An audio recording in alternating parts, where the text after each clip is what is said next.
ugiye kumurikira. Happy birthday to you. Happy birthday to you. Happy birthday to you, Janti. Happy birthday to you. Wow. Janti, kuri umunsi wawe w'amavuko nishimiye kugutungura nkuzanira impano y'umugukuru.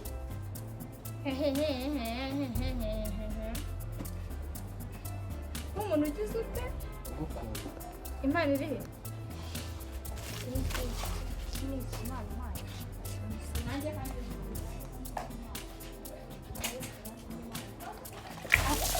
Nanjye nyiguhe.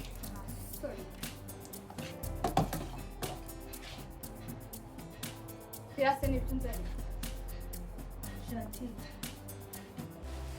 Umuntu akuzanira impano yishimiye wowe ukamuha impano nk'iyi ngiyi y'amazi. Impano amaye iki? Akira nawe nyiguhe. Akira nawe nyiguhe. Reka ahubwo Siko muri ufite umutima mubi ku munsi nk'uyu wawe. iki se nakirya. Akikujyana mu rukundo. Ururabo kandi ururabo urabizi ko igisobanuro cyarwo ari urukundo. Iki ndakijyana muri cyarashyiraho n'urukundo. Urukundo ruri hehe ruri hano? Ku buryo yakifata ukamenya nk'umuntu amazi. Yaturutse iwabo aje kukureba. Wowe urumwicaye kumwe n'amazi. Ibanzaniye ndabijyana muri salo nkoresha inzara. Izo kandi. Ni ukuri wihangane ku bibereye hano. Wihanganire kubyiboneye hano hantu. Ntabwo nanjye nari mbyiteze. Nari nzi ko nyine ari byishimye. Ariko nabonye ibibereye hano byari indengakamere. Igise cyo kumbona nacyo yagiturije aho muri hano iki.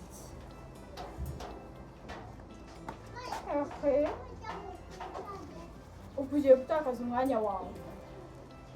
Merci.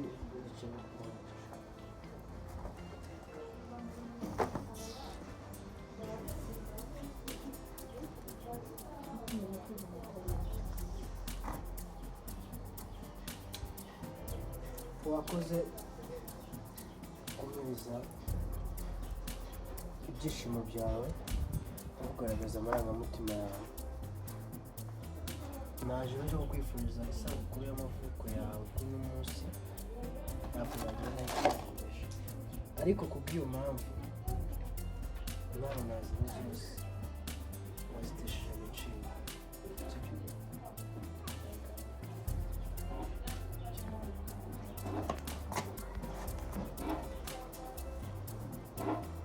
Imana izakumugisha.